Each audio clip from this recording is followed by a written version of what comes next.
Okay, it is Friday evening, December 3rd, 2010, and just wanted to give another little update. This is the third day that we've had the broilers in their little mobile pen here, and just wanted to pass along a little bit of information here that I kind of came upon myself, and something I noticed that that I wasn't expecting initially. I had been moving the pen in the mornings, and been noticing a problem here just these couple days I've been doing it, of just the enormous amount of manure, obviously, that develops from the everyday activities of the chickens here. And the other problem is the fact that these chickens, unlike the other ones that we have who tend to sit up on a roost at night, they tend to lay on the ground as they're doing right now, and they don't take advantage really of the posts going across there as the lateral supports on the pen, or the roost that I actually have built back there, which may be a little too high for them. But I see them occasionally sit on those lateral supports. You know, every once in a while I'll see them on there, but for the most part, when they're not walking around, they're kind of just sitting just like this. And the problem I started to notice was at nighttime they were sitting in the manure from the day's activities. So what I'm starting to do today, and I think it'll make a huge difference in their overall cleanliness and health, is started to move them at night. So sun just went down, and we're going to go through, and we just got done moving them, and now they have a fresh patch of grass that, yes, is going to have some droppings on it from them, but not nearly as much, not nearly as overwhelming as it was before, by having them sleep on that at night. So they tend to, once the sun goes down, they'll stop eating, and they'll actually start bedding down and getting together, just kind of like they are right now, and they'll sleep right here along the edges and sleep together, kind of snuggled together. And they do it right here in the open ground. And so anyway, now they will have a little bit cleaner ground to lay on at night, and instead of moving it in the mornings and then making them sleep on what they've been on all day at night.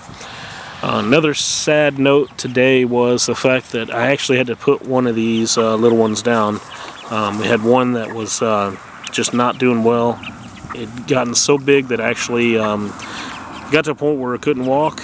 It would just kind of fall right over as soon as it set well, it couldn't even set itself up. As soon as it tried to set itself up, it would fall right over. Couldn't reach the water, couldn't get to the food. I'd have to move it over to the food. I'd have to pick it up when I moved the pen.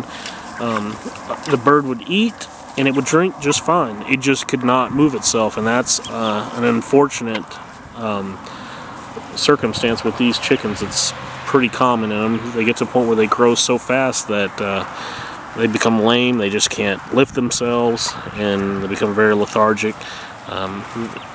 These chickens that are in here now are about the same size as she was, but they seem to be able to still move around pretty well.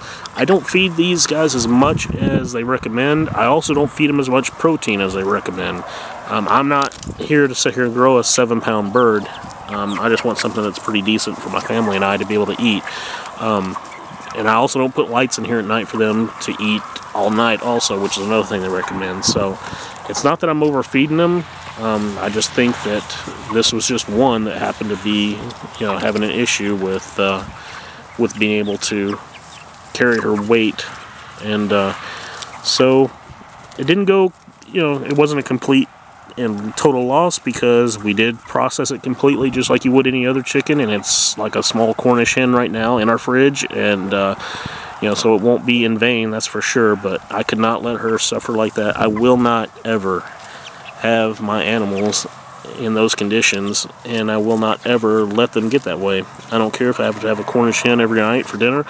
I'm just not going to do it, and I refuse to let them get to that point. So as long as they look healthy, then they will continue to be out here and continue to grow. You know, really with these, the way that they're genetically modified, you know, there's really no nursing them back to health, so to speak.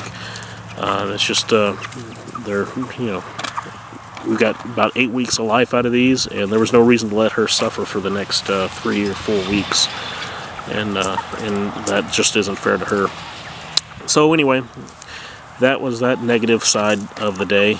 Other than that, everything seems to be going pretty well. And the other thing too is I don't know, there's a lot of people that say that these chickens don't, forage, they don't peck at the ground, they don't eat grass, they won't go after bugs, but I've found that so far to be completely untrue. These chickens will scratch around and nibble at the ground and eat little weeds, little pieces of grass. They'll find bugs, they'll get them in their mouth, and the others will chase them around, just like our other chickens do. Naturally, they don't forage as much as the other chickens, but they do forage around, and they do, here's a good example right here, this one. They may sit down while they're doing it, but they still do it, and they'll still nibble at grass, and they'll do everything that a chicken does. They'll scratch the ground, they'll eat bugs. So, they do supplement their diet with other nutrients besides just the feed that we give them. So, anyway, that's it. If you have any questions, feel free to post them to us. You can also visit our website at www.homegrownfarming.com. We have other videos, and I know that a lot of these have already been about chickens and these broilers, and I understand that. But this is really all we're focused on, because obviously this is the dead season for growing. But there will be other series of videos. In fact, we're going to start actually planting some of our seeds for tomatoes and some of the vegetables that we tend to grow this spring here in the next week or two, just to get them started indoors and get them going. So there will be other topics coming up, but we appreciate you watching. And again, visit us at www.homegrownfarming.com. Thanks.